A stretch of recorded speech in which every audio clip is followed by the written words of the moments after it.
Hello everyone, this is Jake from CINECALIBER. Today's video is going to be my film review on a film called Saltburn. For those of you that don't know, Saltburn wasn't a film that came out this year. It came out in November of last year, at least it did in America. And it wasn't a film that basically was promoted a lot. And to me, it was a film that was kind of outside the norm, more of like an independent film. And it was released on Amazon Prime, and that's where I recently had seen it. Now, we'll get right into it. The plot of Saltburn, it takes place in Oxford in Northamptonshire. It focuses on a student at Oxford who becomes fixated with a popular aristocratic fellow student. As they get to know each other, that student or aristocratic student later invites him to spend the summer with him at his eccentric family estate known as Saltburn.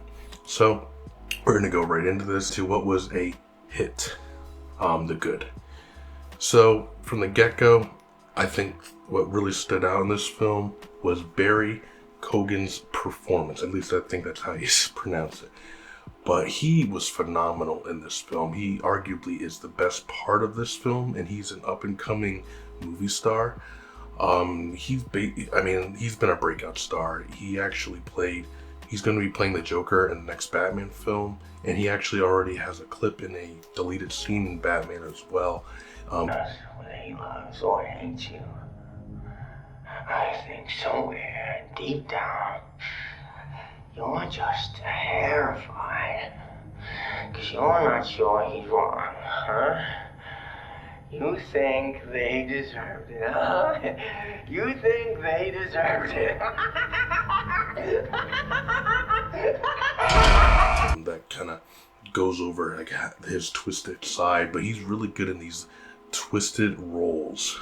There's a lot of scenes in this film that are just very disturbing, and the way that he's able to portray such an eccentric yet psychopathic character is very impressive.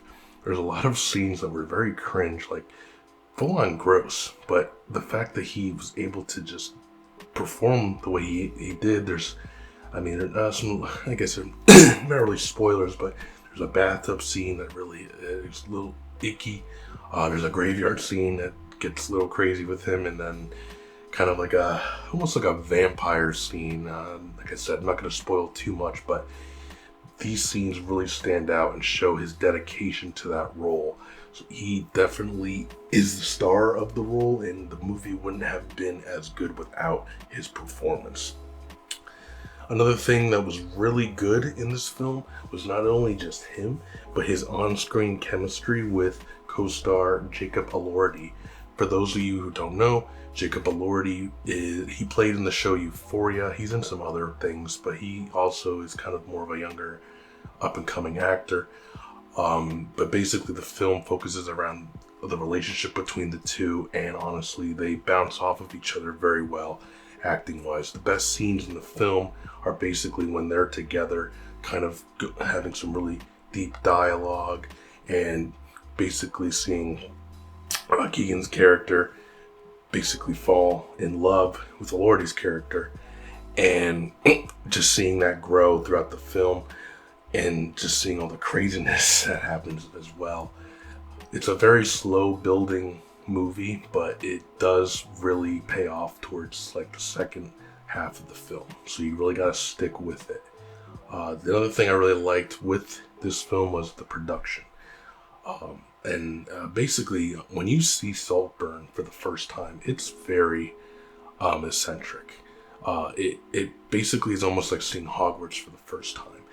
The estate is shot so well that just that first time seeing it, you're like, wow, this place is amazing, and does a very good job exploring the different intricacies of the property. The other thing I really liked was just the overall costume production. The costume production, it kind of is more like when I was a kid. It has that more style of 2000s rich fashion. So there's like some ostentatious jackets, some rugby shirts, loud jewelry. Like it really is more from like 20 years ago kind of feel to it. So I really enjoyed that. They did a very good job displaying that. And then The film itself is filmed as a 4:3 aspect ratio, which is an older style of film. Again, an older style of filmmaking, like with the camera angles and whatnot. So it gives the audience more of like a peeping feeling than anything.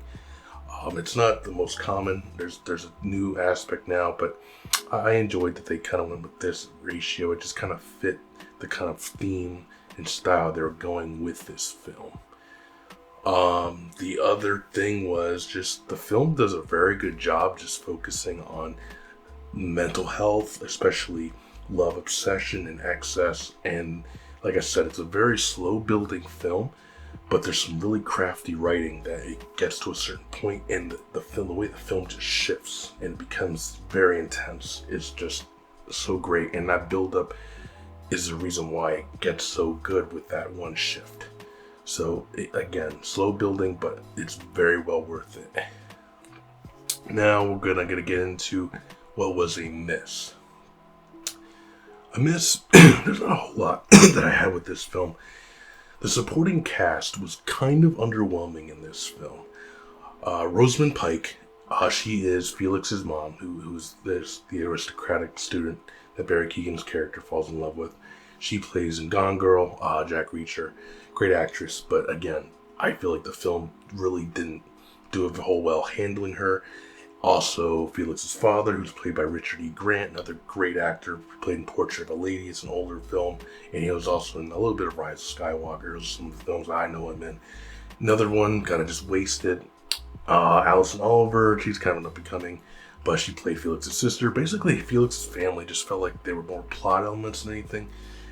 So it was like, they were kind of there. Like, they did help move the film along in their own way, but I felt like the script didn't do them very well. They were very monotone. There's not a whole lot to them. They were just there to kind of build up the main character for the most part. So, and then really just the other issue I had was just really goes in the story elements. There were some story elements that just didn't feel like it did anything for the narrative, and also some characters that were just kind of wasted.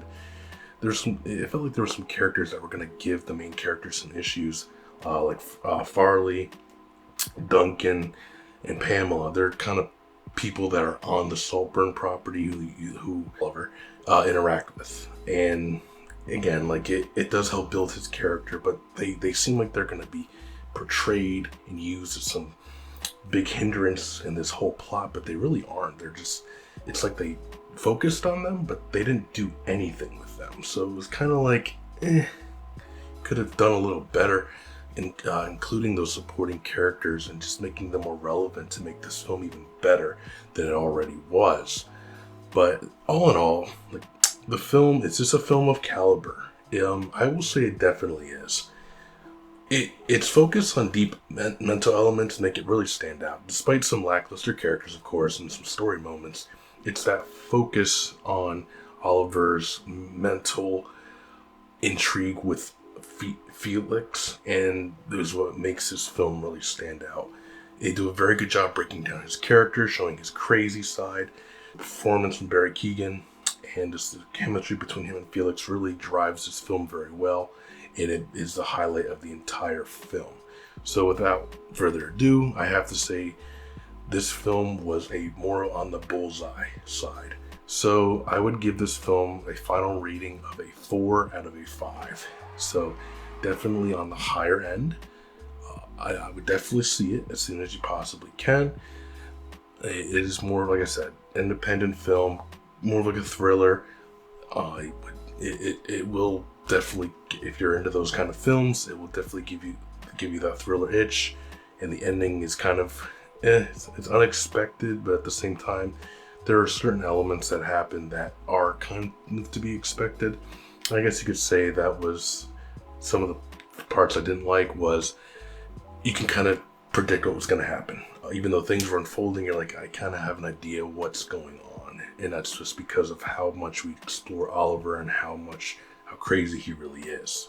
Despite his, put togetherness and basically just seeing like a normal guy and being eccentric and manipulative, you just kind of get that idea, like, where this is going to go towards that second half of the film where the narrative really shifts. So yeah, 4 out of 5. see it when you can. I believe it is on Amazon Prime, so definitely check it out when you can. And that concludes this video. As always, please like, comment, subscribe if you're liking this. Let me know your thoughts on the film if you'd seen it, and let me know if you would like me to review any other films that you guys were interested. Thank you. Have a great night.